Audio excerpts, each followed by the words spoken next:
Hi, this is Paul Lucas. Welcome back to Jumpstart Nature Photography. In this segment, in the creative use of light, part 3, we're going to talk about the histogram. It's a tool within your camera that will help you in determining if you have a good exposure and how to maximize capturing the amount of data that you have in your on your file. As an introduction, I always like to remind you, you can see my work at paullucasphotography.com. I'm happy to come and speak and present Jumpstart Nature Photography to your local organization at no charge. I'm available for hire for classes and workshops. And if you'd like a copy of any of the presentations or have a question about anything covered, please email me at paul@jumpstartnaturephotography.com. And I'd like to encourage you to submit photos for a no-charge online YouTube-based positive and constructive critique of your work. It's a great way to learn about how to improve your work, how to see how I create a vision of work as a starting point. It's not the end-all be-all, correct? You have your own vision, but it's also a way to see how I use Lightroom in doing the final parts of our photo editing, which is just as important as the composition and in-field work. If you're interested or have questions, drop me an email at paul@jumpstartnaturephotography.com. And we're on the last part of the goals, creative use of light, right, in the course outline, the histogram. So we have two tools on our digital camera to help with our exposure. So we tell the camera to take an exposure. We can look at the picture in the back to see if the exposure looks good. But we also have the histogram to look at and the blinkies or highlight indicator. So a histogram is a measure of the light levels in an image from pure black to pure white. So on the left are the darkest tones, the shadows, the black parts. On the right-hand side, if you look in the upper right-hand corner of that histogram, are the lighter tones. The data, the height of the data doesn't matter. That just tells you the number of tones in that data. So this scene is a little on the dark side, right, because we have more data to the left, which is okay. I mean, it was a sunset shot. There's a lot of dark tones. And it just shows the amount of data. The other colors, there's red, green, and yellow, or blue, I'm sorry, red, green, and blue. And some of them are combined, they overlap and make different colors. That reflects the different channels on your sensor. Your sensor, actually, the pixels have 3 different pixels that create the colors. So it's red, green, blue, RGB. And those show the particular channels for the pixels on your sensor. So the gray is a composite estimate of the histogram, and the different channels are shown separately. And the key thing is sometimes in nature and landscape photography, we'll find when we're shooting a particular object that has a lot of red or a lot of yellow, we might overexpose just that channel. We lose data or information. So the histogram, as I've already started explaining in the previous slide, shows the range of tones captured in your image. Ideally, we want the tones distributed across a histogram. This is a perfectly fine histogram. We see we have data from the left to the right, and none of it goes off the graph, so to speak. Dark tones, as I said, are represented on the left side. Midtones are found in the middle, and light tones are found on the right-hand side. We want to avoid having our dark or light tones go off the left or right edge. Let me start over. We don't want our dark or light tones to go off the left or right edges of the histogram. If we do that, we're going to lose data. And I'd say take a look at your photography manual to find out how to turn it on and review your histogram.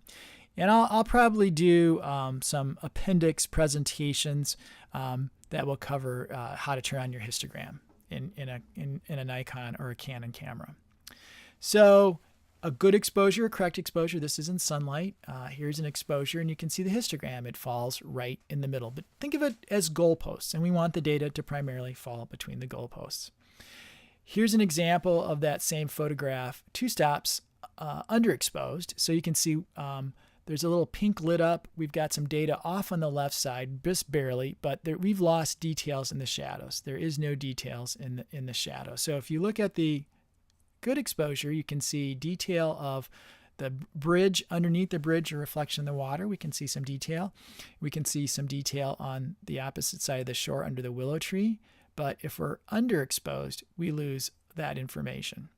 And if the photograph had actually, so I took this photograph and then manipulated the exposure to show these examples. If we'd taken that photograph We may not, if we were too underexposed, we would never have been able to recapture enough data to get to this photograph. And then let's look at an example where we're two-stop. So you can see we've pushed data far to the right over it. So if I had a photograph like that, I would lose detail.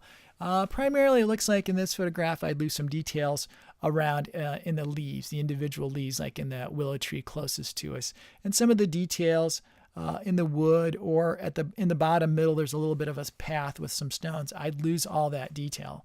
And I may not be able to recapture it if I was severely overexposed. So go back to the original. We can see some detailed information in all areas of the photograph, underexposed and overexposed. So the idea is we want try to get our histogram in the middle. If possible, as I said, we don't want our histogram to show over or underexposed pixels. And again, the vertical scale just shows the amount of data. It's not particularly important to the tonal range. For most scenes, if we can, we would expose to the right. Adjust your exposure so the histogram moves to the right. So this is a little more advanced technique to think about. So this is where you might use exposure compensation, or you might have to adjust your ISO. So in the beginning, maybe just think about adding some additional ISO, because you're not going to want to change your aperture opening. And to expose to the right, we're going to want to increase the amount of time our shutter is open. So if we can, without overexposing our photograph, pushing pixels off to the right, we want to expose to the right, because the data capture is logarithmic, meaning on the left side, there's actually less bit information than on the right side. So the more of the histogram we can push to the right, the more data we capture, and the more capabilities we have in finalizing our photograph in Lightroom or Photoshop. Again, as I've emphasized, data outside the histogram is clipped and not can be recovered. So there's a setting in your cameras called, might be a highlight indicator, or we call them blinkies. If you turn that on, if there's a section of your photograph that's overexposed, because that's the worst condition, then it will actually blink on and off. It's like a little blinking light. This will always happen if you shoot a bright object like the sun or the moon. So you have to be very careful in how you expose the moon. The moon's a very bright object, nearly as bright as, not too far off from the sun. It's reflecting the sunlight, right? So the blinkies will help. The highlight indicator will help you to see if you've overexposed a photograph. If you're shooting a sunrise and you're shooting into the sun, you'll always blow out the sun. There is just no way it's too bright. But it will help you look at the other elements that are lit by the sun, maybe a reflection of the sunlight in water or across other things, and you maybe want to change your exposure to minimize any blinkies there, or remove them if possible. So we're going to do a separate, probably appendix discussion about turning on the highlight indicator and what that might look like. What's a good histogram? Is that a good histogram? Here's the scene. So, I'm sorry. Here's the scene, right? So yeah, it looked out pretty well. We have, I had to tone it back down to bring some light in. The sunlight in the upper right-hand corner, of course, was completely blown out, but a perfectly good histogram. Is this a good histogram? This is like kind of the model histogram, right? Because the data's all in the middle and it's really bunched up, a lot of data.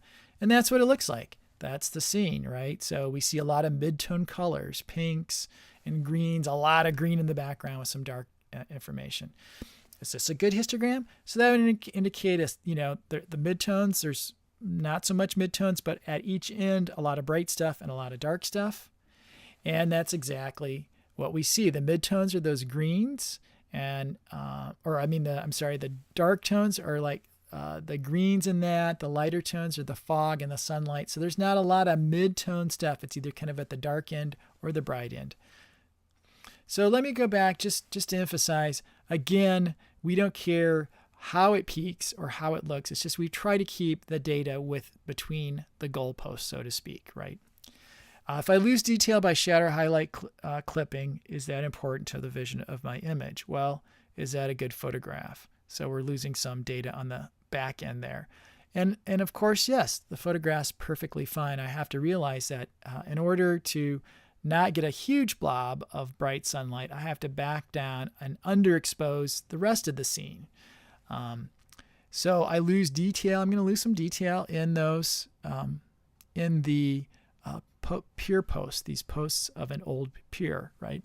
I could potentially use an ND neutral density half grad filter here to hold back some of the sun.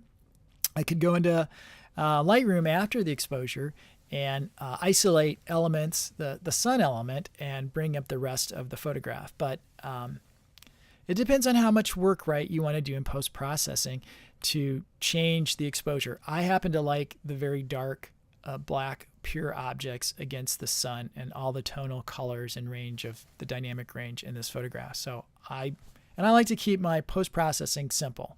I don't like to spend you can spend hours on a single photograph, and maybe there's photographs that warrant that, but I have a kind of a set of things I like to do to get my photographs to realize my vision. And over time that can change, right, as you gain more knowledge and skills. So that is the end of looking at the histogram, and I'll probably do a separate appendix with the blinkies because it's kind of hard to illustrate the blinkies in this kind of presentation. So I look forward to seeing you in the next segment, the last part 4, creative use of light, and that will finish up the course then. All right, thank you.